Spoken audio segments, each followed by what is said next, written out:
इस वक्त की बड़ी खबर बांकीपुर उपचुनाव से आ रही है, जहां पर भारतीय जनता पार्टी के उम्मीदवार अभिषेक कुमार बंटी ने अपना नामांकन वापस ले लिया है और अब नए उम्मीदवार नीरज कुमार सिन्हा का भी ऐलान कर दिया है भारतीय जनता पार्टी ने। तो इतना बड़ा उलटफेर आखिरकार हुआ क्यों? इन सारी चीजों के ऊपर बातचीत करने के लिए मेरे साथ मेरे सहयोगी नवेंदु जुड़ रहे हैं। नवेंदु, क्या कारण है कि लगातार इस प्रकार का अब तक देखा जा रहा था कि भारतीय जनता पार्टी के लिए वहां पर बहुत सारी लीड पॉइंट्स बन रहे थे, लेकिन इतना बड़ा उलटफेर अचानक एक ही घंटे के भीतर यह सब कुछ हो जाना क्या दर्शाता है? नहीं, देखिए, उलटफेर ये लग रहा है कि ये पहले से तय था। कल ही अभिषेक कुमार बंटी का नॉमिनेशन हुआ था और उस नॉमिनेशन में एनडीए का शक्ति प्रदर्शन देखने को मिला था। सम्राट चौधरी वहां खुद मौजूद थे, उन्होंने माल्यार्पण किया था और पूरे पटना में ये मैसेज गया था, पूरे बिहार में, कि बीजेपी ने एक जमीनी कार्यकर्ता को आगे बढ़ाया। जो आरोप बार बार प्रशांत किशोर परिवारवाद का लगा रहे थे, बीजेपी ने उसके खिलाफ बड़ा एक्शन लिया और एक ऐसे उम्मीदवार को मौका दिया जो पार्टी के लिए लंबे समय से पटना में मेहनत कर रहे थे और युवा मोर्चा से भी जुड़े थे। लेकिन अचानक से यह खबर आती है कि अभिषेक कुमार बंटी ने अपना नॉमिनेशन वापस ले लिया है और इसका लिंक जुड़ता है आरजेडी के एक सोशल मीडिया पोस्ट से, जहां आरजेडी की ओर से आज करीब 3-4 घंटे पहले ही ये लिखा गया सोशल मीडिया साइट एक्स पर कि बीजेपी उम्मीदवार डर गए हैं, इसलिए वो नॉमिनेशन वापस लेंगे। लेकिन जो ये एनडीए की आज बैठक हुई है सम्राट चौधरी के घर पर, कहा जा रहा है कि वहां इस बात की चर्चा हुई कि प्रशांत किशोर के तरफ से माहौल जो है कुछ ज्यादा ही बढ़ा चढ़ाकर पेश किया जा रहा है और जो सोशल मीडिया पर माहौल बनाया जा रहा है उसके मुताबिक अब लड़ाई में पीके भी आ गए हैं। तो ऐसे में बीजेपी को लगा कि अभिषेक बंटी से बेहतर यहां पर कोई दूसरा उम्मीदवार हो सकता है क्या, क्योंकि अभी तो नॉमिनेशन करने की तारीख भी है। 13 जुलाई तक आप नॉमिनेशन कर सकते हैं और 16 जुलाई तक वापस ले सकते हैं। और दूसरी खबर आई कि अभिषेक कुमार बंटी के खिलाफ प्रशांत किशोर को कुछ ऐसे सबूत मिल गए जो कि आने वाले चुनाव में उनके लिए दिक्कत परेशानी खड़ा कर सकते थे। उनके खिलाफ कुछ चार्जेस के मामले सामने आए, हालांकि हम इसकी पुष्टि नहीं करते हैं, लेकिन ये खबरें सोशल मीडिया पर चल रही है। तो ऐसे में बीजेपी को लगा कि प्रशांत किशोर तो वैसे ही छोटी छोटी बातों का बहुत बड़ा इशू बना देते हैं, तो ऐसे में कहीं पीके अभिषेक कुमार बंटी को लेकर चुनाव को दूसरी ओर ही ना ले जाएं और इसका खामियाजा एनडीए को भुगतना पड़ जाए। ऐसे में आनन फानन में बैठक हुई और बैठक में फिर यह तय किया गया कि अभिषेक कुमार बंटी से बेहतर हम किसी दूसरे उम्मीदवार को मैदान में उतारें। तो वहां पर नीरज कुमार सिन्हा के नाम पर दांव खेला गया और नीरज कुमार सिन्हा को बनाने का एक बड़ा कारण है कि वो भी कायस्थ जाति से ही आते हैं। नितिन नवीन जिस जाति से आते हैं उसी जाति से अभिषेक कुमार बंटी को भी मैदान में उतारा गया था, क्योंकि बांकीपुर विधानसभा में कायस्थ वोटर सबसे ज्यादा संख्या में है। अनुमान लगाया जाता है कि करीब 15% वहां पर कायस्थ वोटर हैं। तो बीजेपी इस बात को समझती है कि अभी हाल के दिनों में कुछ ऐसे मुद्दे हुए हैं जिसको लेकर लोगों में नाराजगी है।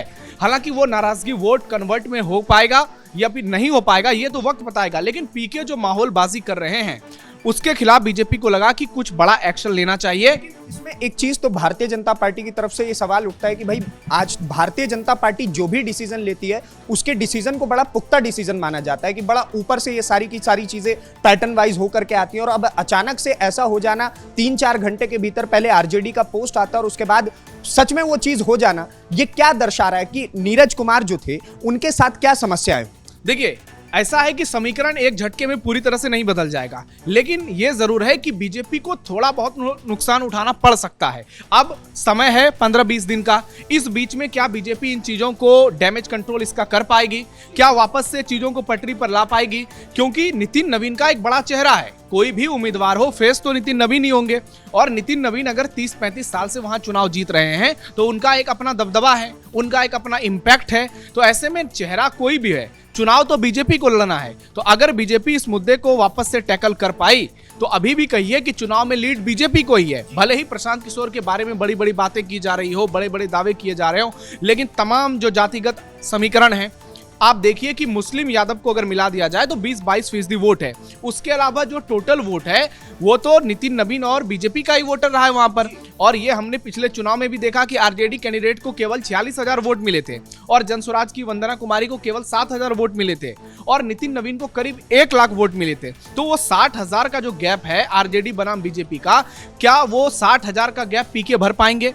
ये एक बड़ा सवाल है। हालांकि ये जो फैसला लिया है बीजेपी ने, अब जनस्वराज इसको बहुत बड़ा मुद्दा बनाएगी, विपक्ष भी इसे बड़ा मुद्दा बनाएगी। और यहाँ पर कुछ लोग जो कुछ फ्लोटिंग वोटर्स हैं, उनको ये लग सकता है कि इस चुनाव में प्रशांत किशोर जो दावे कर रहे हैं, क्या हम उस पर यकीन करें, क्या हम इस चुनाव में पीके को जिताकर भेजें। लेकिन बीजेपी का चुनाव कैंपेन जो है वो बहुत ही शानदार तरीके से होता है, पार्टी वापसी करना जानती है। और 2024 का लोकसभा चुनाव इसका बहुत बड़ा उदाहरण है कि कैसे उत्तर प्रदेश में पार्टी को झटका लगा, लेकिन उसके बाद आपने देखा होगा उपचुनाव में 90% सीटों पर बीजेपी जीत गई। और उसके बाद चाहे राजस्थान की बात करें, मध्य प्रदेश की बात करें, छत्तीसगढ़ की बात करें, एक साथ बीजेपी की सरकार बनी, हरियाणा, दिल्ली से लेकर तमाम राज्यों में। तो ऐसे में अभी सीधे तौर पर यह कह देना कि बीजेपी चुनाव हार जाएगी क्योंकि वहां पर उम्मीदवार ने नामांकन वापस ले लिया और नए उम्मीदवार की घोषणा हो गई, यह जरूर है कि इस वक्त प्रशांत किशोर को एक एज जरूर मिल गया है। लेकिन क्या यह पूरी तरह से वोट में तब्दील हो पाएगा, यह तो वक्त बताएगा। लेकिन नीरज कुमार सिन्हा को लेकर एक बड़ी बात है कि उनकी उम्र केवल 28 साल है और वो नरेंद्र भारती मंडल के अध्यक्ष भी हैं। तो ऐसे में क्या युवा चेहरा का बीजेपी पॉजिटिव मैसेज लोगों के बीच ले जा पाएगी। लेकिन पीके तो इसका बड़ा मुद्दा बनाएंगे और इसमें आरजेडी की क्या भूमिका होगी वो तो आगे आने वाले समय में पता चलेगा। अच्छा, अभिषेक कुमार बंटी को लेकर के एक बात और कही जा रही है कि सोशल मीडिया पर उनके कुछ ऐसे वीडियोस थे जो फ्लोट कर रहे थे जिसमें वो भारतीय जनता पार्टी के वरिष्ठ नेताओं को, बड़े नेताओं को अब्यूजिव लैंग्वेज में कुछ उल्टे सीधे बातें वो कर रहे थे। तो उस वीडियो का भी क्या एक ये बड़ा कारण हो सकता है कि उनसे बोल दिया गया कि आप अपना नामांकन वापस? देखिए, अभी तो सिर्फ दावे किए जा रहे हैं, इस वीडियो की पुष्टि नहीं हो पाई है और हम भी इसकी पुष्टि नहीं करते हैं। लेकिन अगर ऐसा हुआ था तो निश्चित तौर पर बीजेपी एक ऐसी पार्टी है जो कि डिसिप्लिन के लिए जानी जाती है।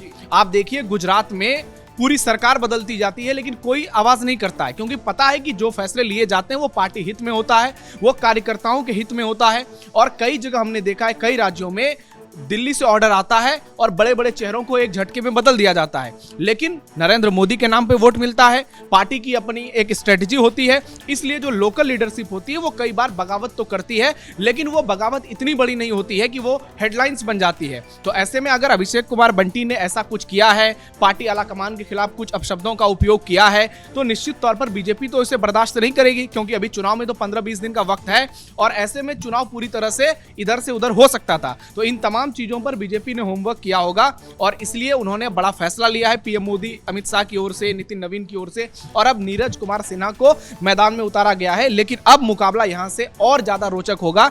अब बीजेपी बनाम पीके की जो लड़ाई है वो और दिलचस्प नजर आएगी। बहुत बहुत धन्यवाद आपका इन तमाम जानकारियों के लिए। तो आपने देखा कि कैसे जो मुकाबला एक समय पर त्रिकोणीय हो चला था, अब वो धीरे धीरे करके अब नीरज कुमार सिन्हा के आने के बाद से वो मुकाबला अब किस प्रकार से आगे बढ़ता चला जाएगा, देखने वाली बात होगी। समय बताएगा कि सब कुछ किस प्रकार से जाता है बाकीपुर उपचुनाव में। बाकी आप क्या सोचते हैं इस खबर को लेकर के, भारतीय जनता पार्टी के इस डिसीजन को लेकर के हमें कमेंट बॉक्स में जरूर बताइए और इस प्रकार की और खबरों को देखने के लिए कैपिटल टीवी बिहार को सब्सक्राइब कीजिए।